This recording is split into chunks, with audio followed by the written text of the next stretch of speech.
moment, madness, material, mountain, myself, mixture, memory, message, minute, mightiness, monologue, Marcel,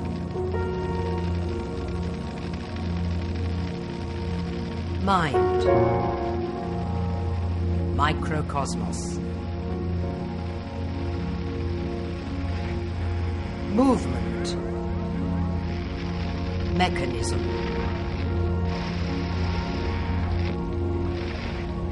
Miloš, mirror,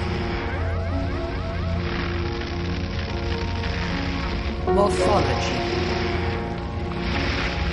minimalism,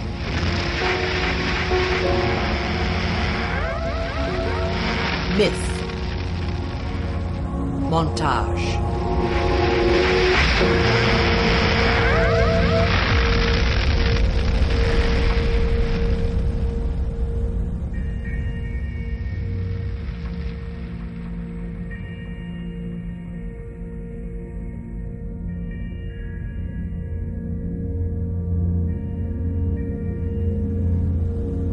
masculinity, mosaic, motion, metaphor, mouth, museum, misery, measure, mother, mise en scène, magic, mask, motivation, Milana, manifesto, mystery, margin, mobility, mythology, matter,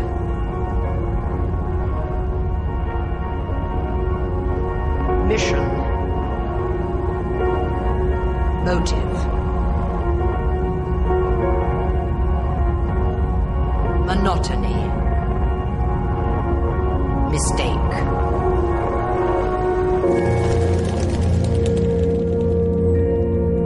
master,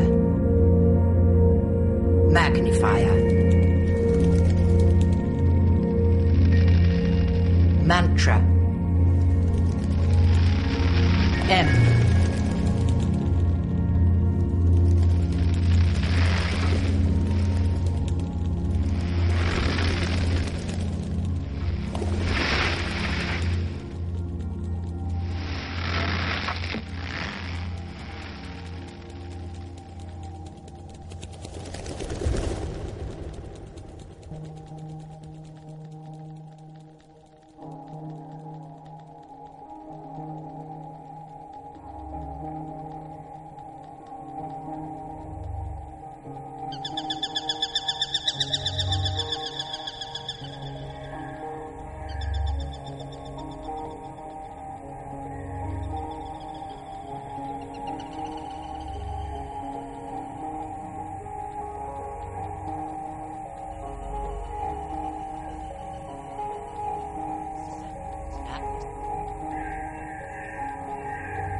Ma.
The life of human beings is full of contradictions.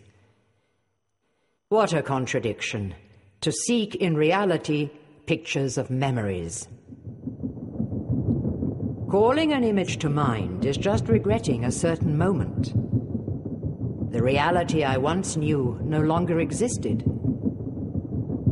Even from the realistic point of view, the places we long for at every moment occupy far more space in our real lives than the places where we actually are. Words give us a small, clear, and formed picture of objects. The language of words has never been so irreplaceably necessary. It has never reached the level of questioning, nor the obviousness of answering. Things can be reflected in sound, as they can in water or a mirror.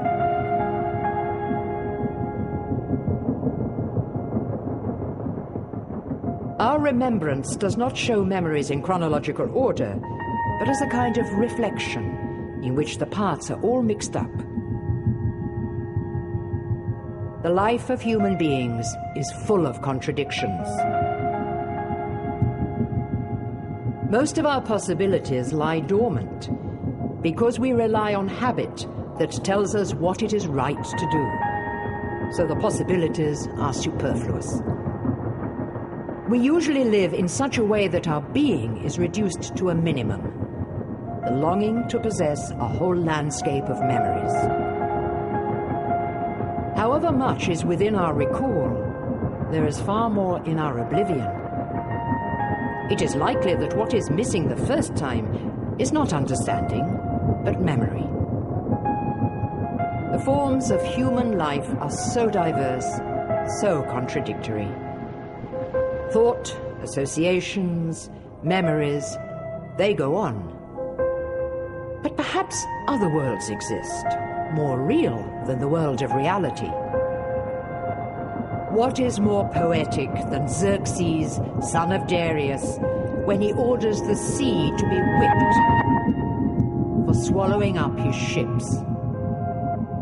The world is true for all of us, and different for each of us. You see, I am only interested in general truths. I talk about them as I would about the law of gravity. What a person is thinking only appears when it emerges onto his face. Man only exists in what he owns. He possesses only what is real for him. And so many of our memories, moods, and thoughts disappear on travel so far from us that we lose sight of them. Then we can no longer collect them to make up the final reckoning of who we are. However, they have secret paths they use to come back to us.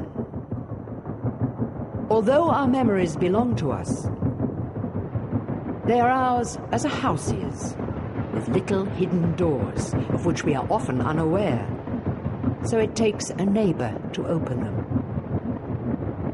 Then it happens that we enter our own house through an entrance we have never used before.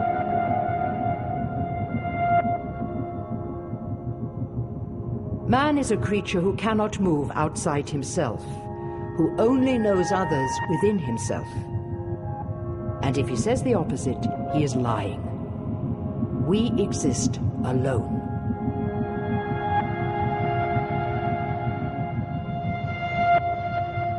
The life of human beings is full of contradictions.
Always try to hang on to that piece of sky above your life.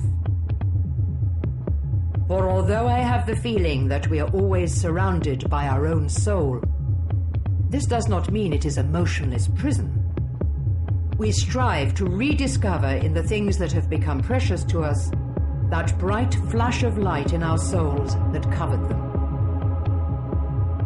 And we are disappointed when we realize that in the natural world they have none of the charms that were, in our thoughts, bound up with certain ideas.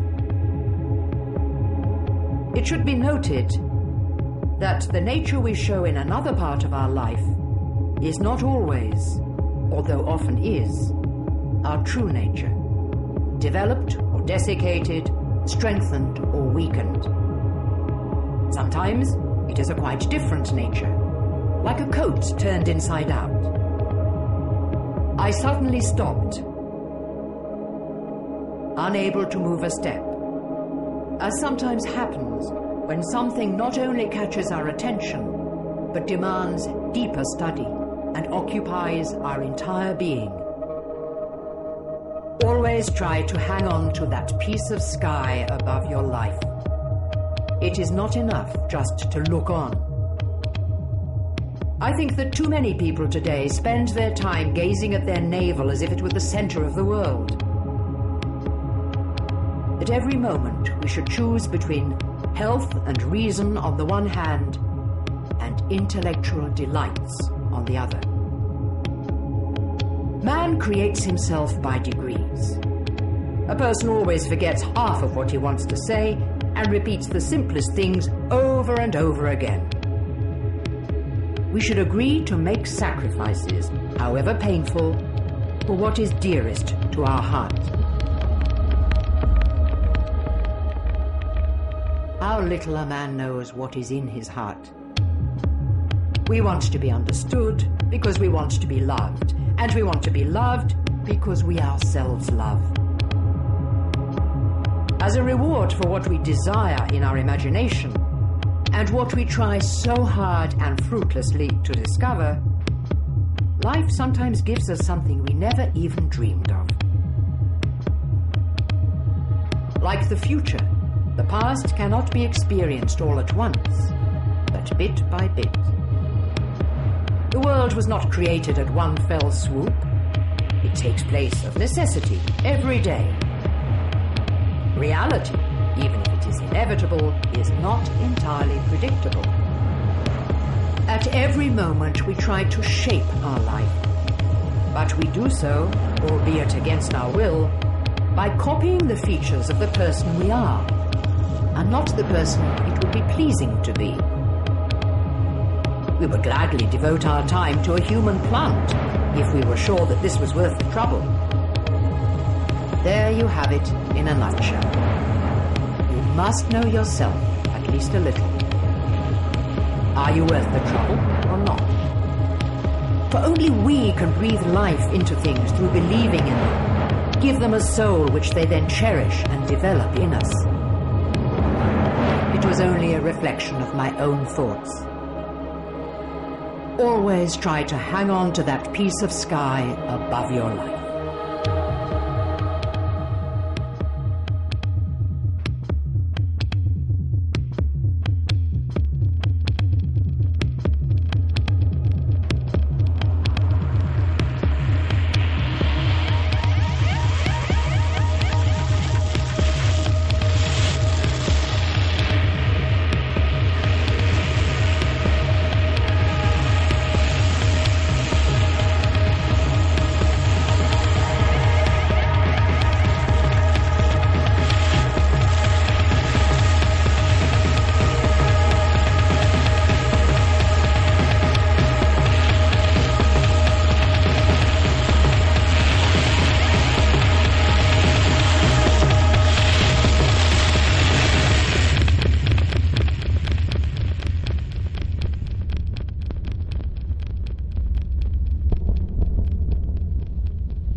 Mystery.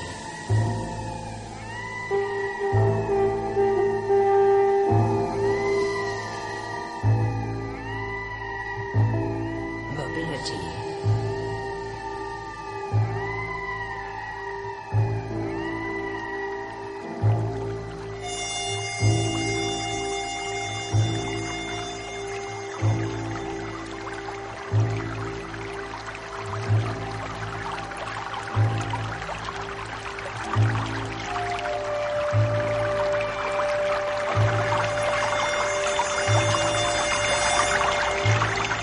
Matter.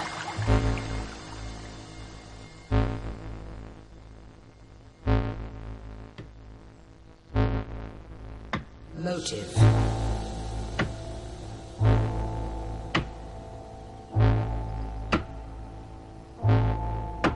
Mistake.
Moment.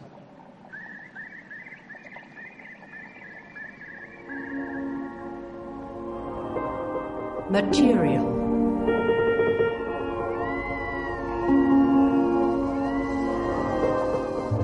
Myself.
We do not get over pain any other way than by suffering it to the bitter end.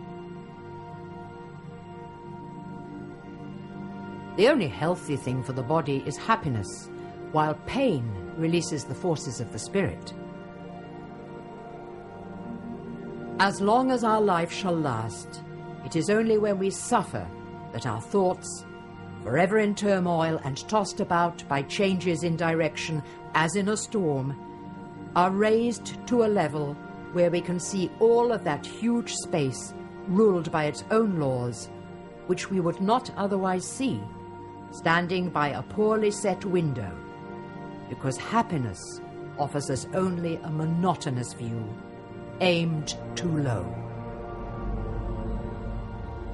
We can emerge from suffering, if by nothing else than by concluding that it exists. The mind refuses to believe that there is any situation in life that cannot be resolved. What we need to drag forth, bring out into the light of day, are our feelings, our passions, or rather, the passions and feelings of all people. We do not get over pain any other way than by suffering it to the bitter end. A man becomes a moral being as soon as he is unhappy. Pain is mostly our body's need to become aware of a new state that disturbs it, a need to adapt our feelings to this state. Disease is the doctor we listen to most of all. Goodness and knowledge, the doctor to whom we only make promises. And pain, the doctor to whom we succumb. When someone believes for a long time that he is ill, he really becomes ill.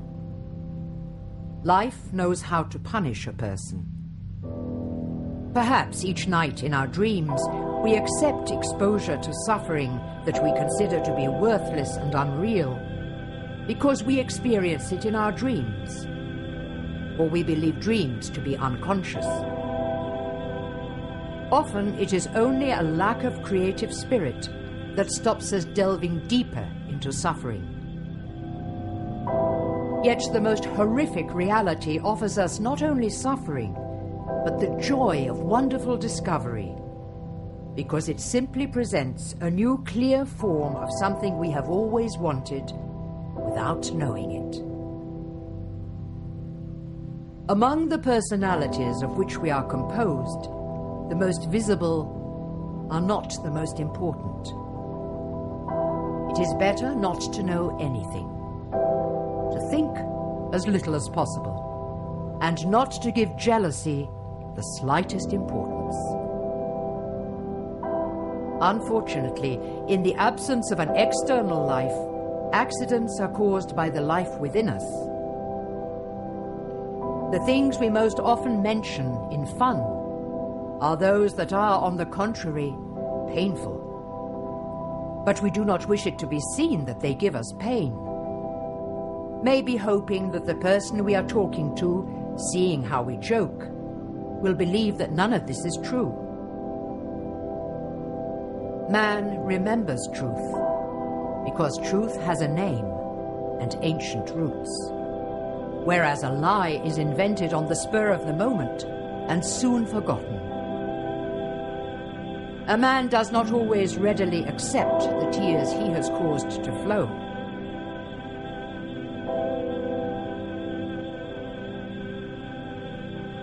We do not get over pain any other way than by suffering it to the bitter end.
The joy of the moment does not help us ensure the future.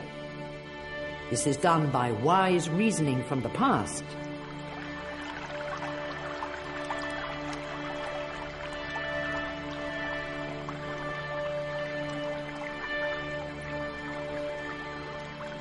There is a resemblance between love and death, even more than in all other indefinite things that people are always repeating. Mind.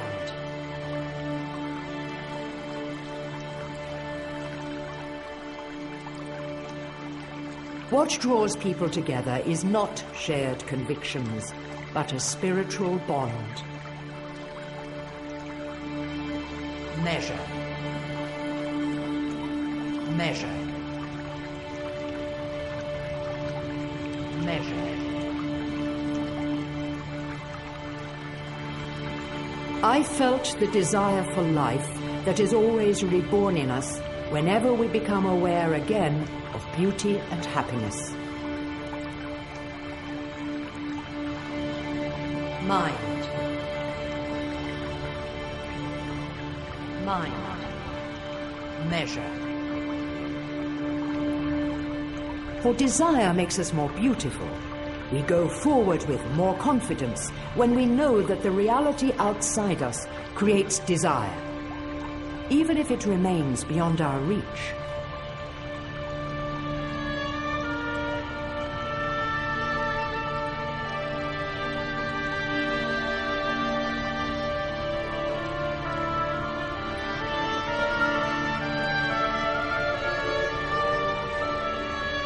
Nothing is so attractive in growing close to someone as the distance that divides us.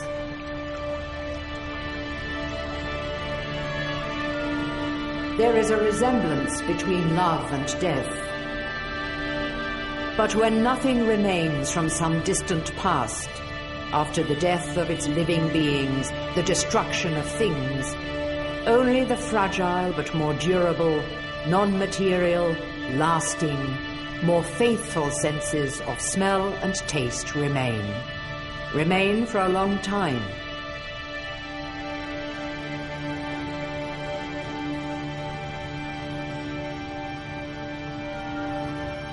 What makes us so happy lies in the heart.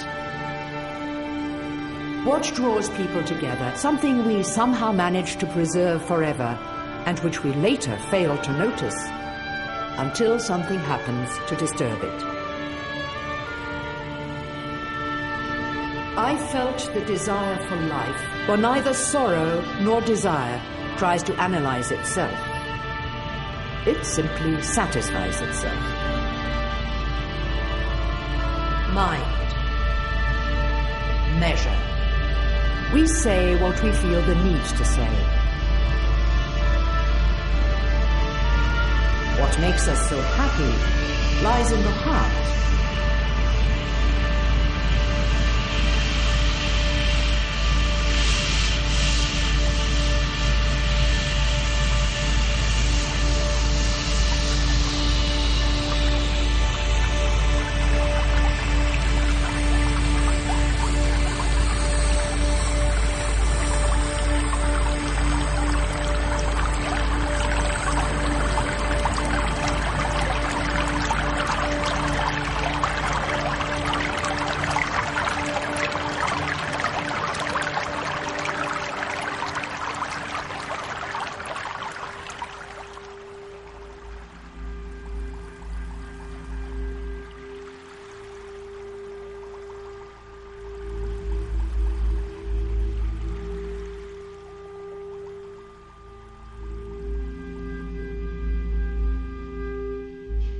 Reality is our most cunning enemy.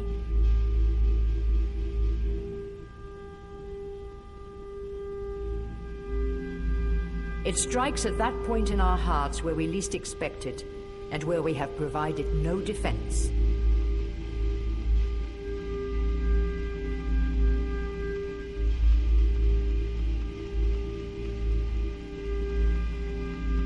The dead only live on in us. and we constantly beat ourselves, remembering with pain the blows that we inflicted on them.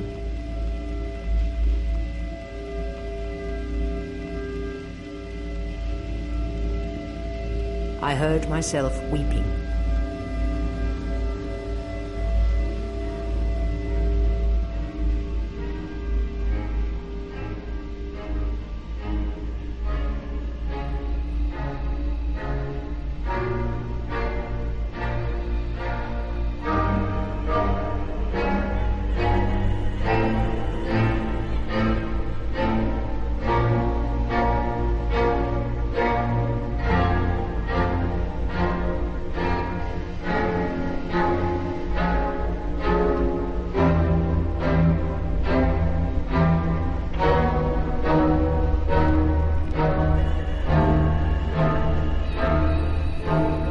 It rarely happens that creatures who played a great part in our life suddenly fly out of it forever.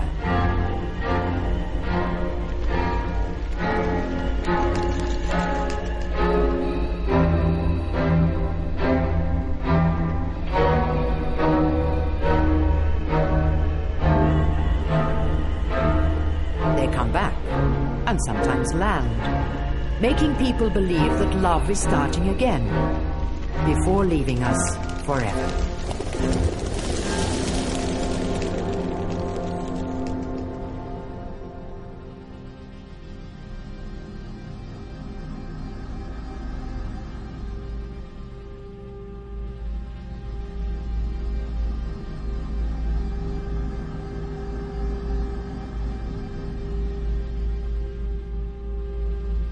Therefore, we come upon all sorts of things in our memory.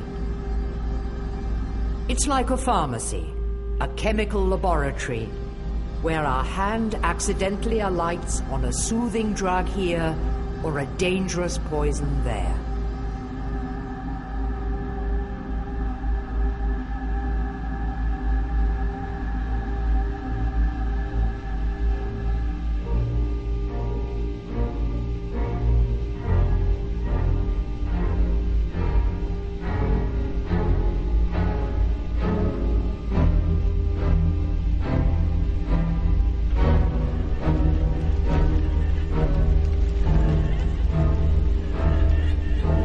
When we think about what will happen after we die, don't we project ourselves as living beings? By mistake?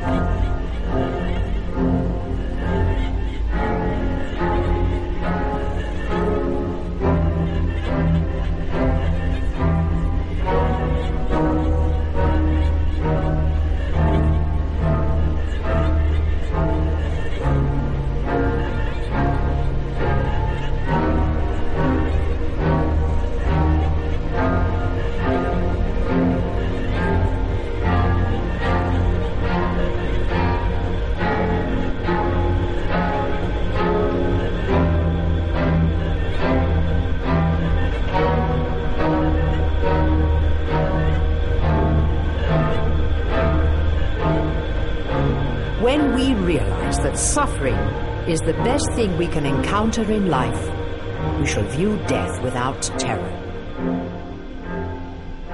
Almost as a kind of liberation.